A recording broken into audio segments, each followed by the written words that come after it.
Okay, let's dive right into this explainer. Today, we're unpacking a tense, midnight story from author Steve Chandler. And honestly, this story, it holds the absolute secret to completely reframing our daily stressors. We're going to look at how we can actively transform our absolute worst problems into massive opportunities, rather than, just waiting around for time to heal everything. I want to drop you right into the relatable anxiety of a parent. Picture this. You're pacing the house late at night. Steve's 14-year-old daughter, Stephanie, had gone out for a walk with a friend. She had promised, absolutely sworn, to be back before 10 p.m. But as the clock strikes 10, she isn't home. Now, at first, Steve doesn't think too much of it. But as the minutes tick by, that familiar heavy parental anxiety really starts to creep in. It's a situation just right for stress, anger, and, fear. So, at 10 p.m., the local news ends, and the realization truly sets in for Steve. Stephanie is officially late. The nervousness and irritation, they start to bubble up. He's pacing the house for an hour and a half, just agonizing over what to do. Finally, at 11:30 p.m., the anxiety peaks. He hops in his car and starts cruising the dark neighborhood, searching for her. His mind just a total mix of fear and anger. After 15 minutes of this agonizing search, at 11:45 p.m., he drives back past his own house and sees her silhouette in the window. She's home. She's safe. But here's the crazy part. Even though he saw she was safe, Steve didn't immediately go inside. He kept driving. Why? Because his mind was tumbling down this rapid, uncontrollable spiral of fearful, angry, and pessimistic thoughts. He was sitting there thinking, she doesn't respect me. She can't keep a promise. My rules mean literally nothing to her. This is just the tip of the iceberg for the next 4 years. His mind went straight to the darkest places, wondering if drugs, crime, or sex were somehow involved. He literally thought to himself, this is ruining my peace of mind and my life. Now, what Steve was experiencing is a psychological trap we all fall into. It's called catastrophizing. It's that mental process of assuming the absolute worst possible outcome, where you allow a single isolated negative event to just spiral into an imagined disaster. Steve was letting one missed curfew completely ruin his entire outlook on his relationship with his daughter. But here is where the explainer takes a major turn.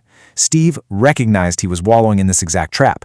He caught himself in the act of catastrophizing, let those pessimistic thoughts play out for a second, took a really deep breath, and made a conscious decision to hit the brakes. To short-circuit all that pessimism, Steve asked himself one simple, incredibly powerful question. Seriously, it's a game changer. He asked, how can I use this? He literally asked himself, how could I use this incident to improve my relationship with my daughter? How could I make my rules and requests more meaningful to us both? This single question instantly flipped his mindset from being a victim of circumstance to an architect of opportunity. And this brings us to a really profound mental shift. Steve completely moved away from his pessimistic wallowing, fearing disrespect and years of teenage rebellion. By asking, how can I use this? He actively began building a deliberate case for optimism. As he drove, he remembered Stephanie's past. He thought about her honesty. He remembered her quiet, confident serenity. He remembered that whenever there was a misunderstanding at school, he could always count on Stephanie to tell him the exact truth. He realized that great relationships aren't built on theoretical conversations, right? They are forged in difficult experiences exactly like this one. As he continued driving through the dark neighborhood, actively building his optimistic case, he ran through his happiest memories of her. He remembered going to her concerts and talking to her teachers, and this is great. It brilliantly illustrates his love for her. He actually recalled a time in grade school when she won an academic award.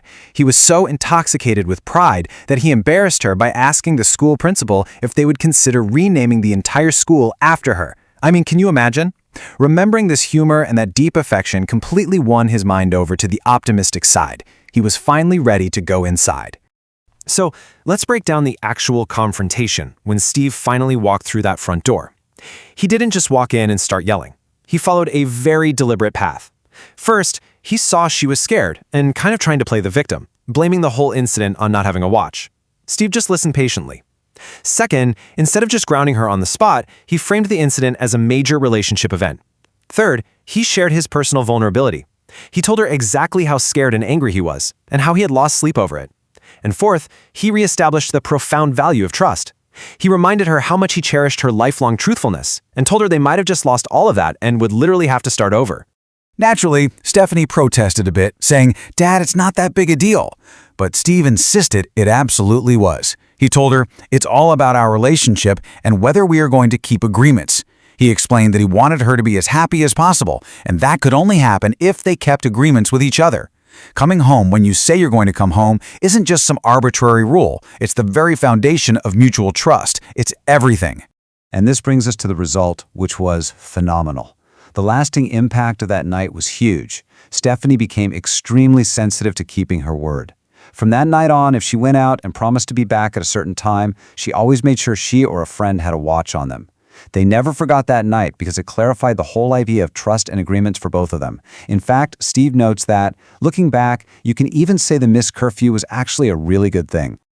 Now let's zoom out to the big universal lesson here. Steve compares this to what we can call the broken leg phenomenon. Imagine a terrible setback. A person breaks her leg while skiing. Sounds awful, right? But because she broke her leg, she goes to the hospital, meets a doctor, falls in love, and ends up in a happy marriage for life. We are all aware of this dynamic in retrospect. What seems like a definitively bad event turns out to be unexpectedly great. But here is the ultimate takeaway of this explainer. You don't have to wait years to see the silver lining. You can unlock the gift sooner. First, recognize that absolutely every problem carries a gift inside it. Second, when trouble hits, stop that pessimistic catastrophizing spiral by taking a deep breath and just letting the thoughts play out. Third, build a deliberate case for optimism. And finally, choose to make use of seemingly bad events immediately by asking, how can I use this? You can actively turn your life around on a dime. Which brings us to our final thought. I want to challenge you right now with the core concept we've unpacked today. Think about a stressor, a setback, or an annoyance you are dealing with right now in your own life. Instead of wallowing in it, ask yourself, what might be good about your current problem? How can you use it to build something stronger? The opportunity is absolutely there, just waiting for you to find it.